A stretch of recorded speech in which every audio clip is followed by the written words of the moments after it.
তরমুজের খোসা কি ফেলে দিচ্ছেন? আজকের এই রেসিপিটা দেখার পর তরমুজের খোসা আপনারা কখনো ফেলে দিবেন না। তরমুজের খোসা দিয়ে যে এত সুন্দর আর এত মজার যে রেসিপি তৈরি করা যায়, আপনারা যদি নিজেরা না তৈরি করে বিশ্বাসই করতে পারবেন না। এত মজার যে রেসিপি তৈরি হয়। আসসালামু আলাইকুম viewers, welcome to my channel Rukhsana cooking show. চলে আসলাম নতুন আরও একটি রেসিপি নিয়ে। আজ আমি আপনাদের তরমুজের খোসা দিয়ে দারুণ মজাদার একটা রেসিপি তৈরি করে দেখাবো। তো চলুন তাহলে দেখে নেওয়া যাক। প্রথমেই কিন্তু আমি আমার প্রয়োজন মতন কিছুটা পরিমাণ তরমুজের খোসা নিয়ে নিয়েছি।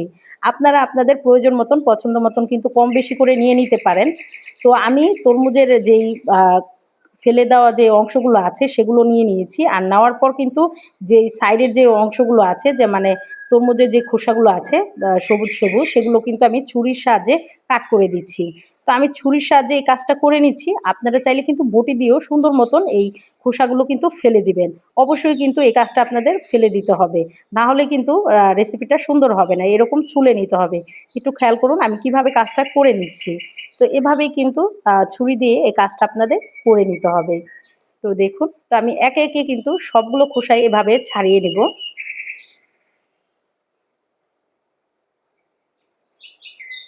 তো এভাবে কিন্তু আমি সবগুলো খোসাই ছাড়িয়ে নিয়েছি। আর আপনারা একটু খেয়াল করলে কিন্তু বুঝতে পারবেন এখানে কিন্তু কোনো রকম সবুজ অংশ নেই। আমি যেই বাইরের যে আবরণটা আছে সেটা কিন্তু আমি ছুরির সাহায্যে এভাবে কাট করে নিয়েছি। আর আপনাদের একটু আমি দেখিয়ে দিচ্ছি, কোনো রকম অংশ কিন্তু থাকা যাবে না। এই দেখুন, তো এইভাবে কিন্তু আমি সবগুলো কাট করে নিয়েছি। এই দেখুন, তো সবগুলো আমার কাট করা কিন্তু হয়ে গেছে। এখন আমি পানি দিয়ে কিন্তু ৩ থেকে ৪ বারের মতন এটাকে ধুয়ে নিব। অবশ্যই এই কাজটা কিন্তু আপনাদের করে নিতে হবে, যাতে কোনো রকম ময়লা না থাকে। তো এভাবেই কিন্তু ৩ থেকে ৪ বার আপনারা বড় একটা বাটিতে করে নিয়ে ধুয়ে নেবেন। তো আমার বাটিটা যেহেতু ছোট হয়ে গিয়েছিল, তো সেজন্য কিন্তু আমি বড় একটা বাটিতে করে নিয়ে এটাকে ৩ থেকে ৪ বার মতন খুব ভালো মতন কষলে কষলে ধুয়ে নিয়েছি। এই দেখুন, তো আমি ধুয়ে নিচ্ছি। তো আমার ধুয়ে নেওয়া কিন্তু হয়ে গেছে। আর সম্পূর্ণ তরমুজের যে খোসাটা আছে সেটা কিন্তু এখানেই আছে। তো আমি এটা এক সাইড করে রেখে দিচ্ছি আর একটা বোর্ড নিয়ে নিচ্ছি। এই দেখুন, তো বোর্ডটা নিয়ে নিচ্ছি আর নিয়ে নিচ্ছি একটা গ্রেটার। তো গ্রেটারের সাহায্যে কিন্তু এটা গ্রেট করে নিতে হবে। যতটা ছোট পরিমাণ যে গ্রেটারটা আছে সেটা দিয়ে এই কাজটা করে নিতে হবে। তো আমি এভাবেই কিন্তু গ্রেট করে নিচ্ছি। এই দেখুন, লাল অংশটাও কিন্তু তেমন রাখা যাবে না, আমরা লাল অংশটাও কিন্তু ফেলে দিব। শুধু জাস্ট সবুজের যে অংশটা আছে পিছনের, সেটাই কিন্তু আমরা ব্যবহার করব। এই দেখুন, তো গ্রেটারের সাহায্যে আমি সম্পূর্ণ তরমুজটাকে কিন্তু গ্রেট করে নিচ্ছি। এই দেখুন, তো এইভাবেই কিন্তু আমি সম্পূর্ণ গ্রেট করে নিয়েছি। যেহেতু আমরা ধুয়ে নিয়েছি, এই তরমুজটার থেকে যতটা পরিমাণ রস বের হয়েছে গ্রেট করার সময় সেটাও কিন্তু আমাদের লাগবে। তো সেজন্য এক সাইড করে নিয়ে নিয়েছি। এখন একটা ব্লেন্ডারে জানিয়ে নিচ্ছি আর সম্পূর্ণ তরমুজের খোসাটা আমি পানি সহই দিয়ে দিচ্ছি। এটা কিন্তু তরমুজেরই পানি, এটা কিন্তু আমি কোনো এক্সট্রা পানি ব্যবহার করিনি। তো আমি সম্পূর্ণ পানিটাই কিন্তু দিয়ে দিলাম। দেওয়ার পর কিন্তু এটাকে আমি ব্লেন্ড করে নিচ্ছি। একদম মিহিন একটা পেস্ট কিন্তু আমরা তৈরি করে নিব। এখন একটা ঝাঁঝরি নিয়ে নিচ্ছি আর তার মধ্যে সেই গ্রেট করা আমি তরমুজের খোসাটা দিয়ে দিচ্ছি। তো সম্পূর্ণ মিশ্রণটাই কিন্তু আমি দিয়ে দিলাম। তো এটাতে একটা পিওর যেই পানিটা আছে তরমুজের খোসার, সেটা কিন্তু বের হয়ে আসবে। আর আমি একটু চেপে চেপে সম্পূর্ণ অংশটাই কিন্তু বের করে নিচ্ছি। এই দেখুন,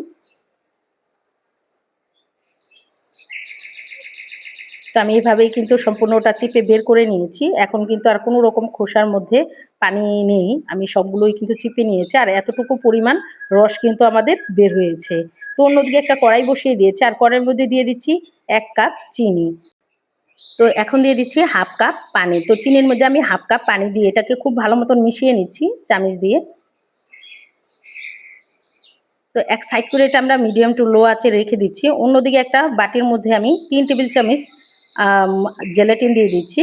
আপনারা চাইলে কিন্তু দিতেও পারেন, আবার স্কিপও করতে পারেন, কোনো সমস্যা নেই। তো আমি কিন্তু জেলাটিনটা ব্যবহার করছি। এটা কিন্তু হালাল জেলাটিন।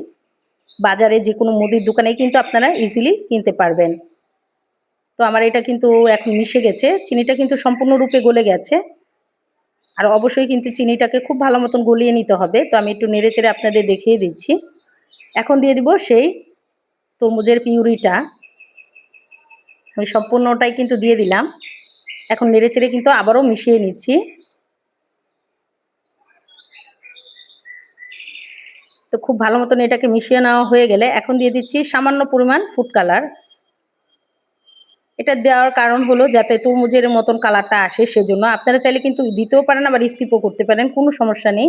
আবার দিলে কিন্তু কালারটা খুব সুন্দর আসবে আর জেলোটা দেখতেও কিন্তু ভীষণ সুন্দর লাগবে।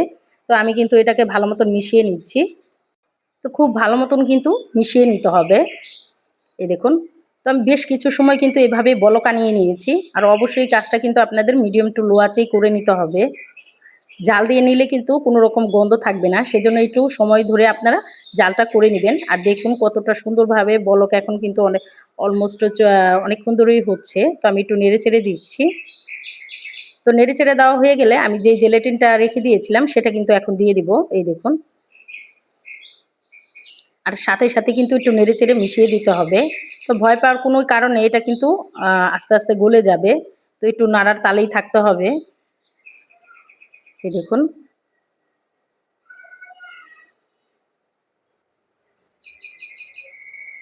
তো খুব ভালো মতন আমি মিশিয়ে নিয়েছি। এই দেখুন, তো এইভাবে আমি অনবরত নেড়ে নিচ্ছি যাতে জেলাটিনটা খুব সুন্দর মতন মিশে যায়।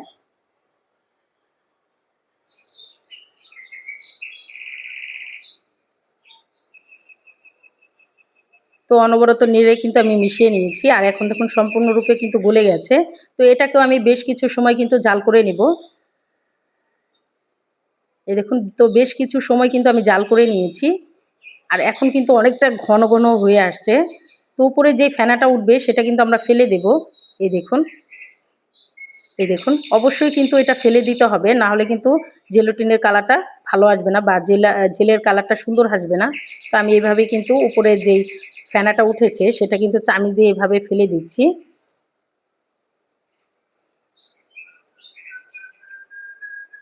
তো আমার সম্পূর্ণ কিন্তু ফেলে দেওয়া হয়ে গেছে। আর এখন কিন্তু অনেকটা ঘন হয়ে গেছে।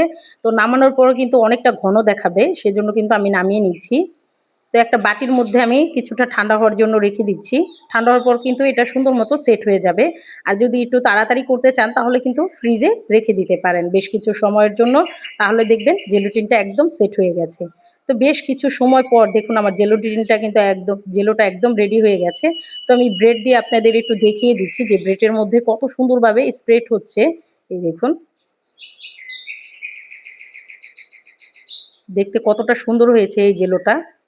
এটা দেখতে যেমন সুন্দর হয় খেতেও কিন্তু অসম্ভব মজার হয়। ফেলে দেওয়া জিনিস দিয়ে যদি বছর জুড়ে সংরক্ষণ করার মতন এমন একটা রেসিপি তৈরি করা যায় তাহলে কিন্তু মন্দ হয় না। তো রেসিপিটা আপনাদের কাছে কেমন লাগলো অবশ্যই আমাকে কমেন্টের মাধ্যমে জানাবেন। আর যারা এখনও আমার চ্যানেলটাকে সাবস্ক্রাইব করেন না, আমার ভিডিওগুলো যদি আপনাদের কাছে কোনো অংশে একটু হলেও ভালো লেগে যায়, অবশ্যই আমার চ্যানেলটা সবাই সাবস্ক্রাইব করে আমার পাশে থাকবেন। লাইক, কমেন্ট এবং বেশি বেশি করে শেয়ার করে দিবেন। সবাই অনেক বেশি ভালো থাকবেন। সবাই সবার জন্য দোয়া করবেন। আর অবশ্যই ঘরের তৈরি এমন মজাদার খাবার খাবেন। সবাই ভালো থাকবেন, সুস্থ থাকবেন। আল্লাহ হাফেজ।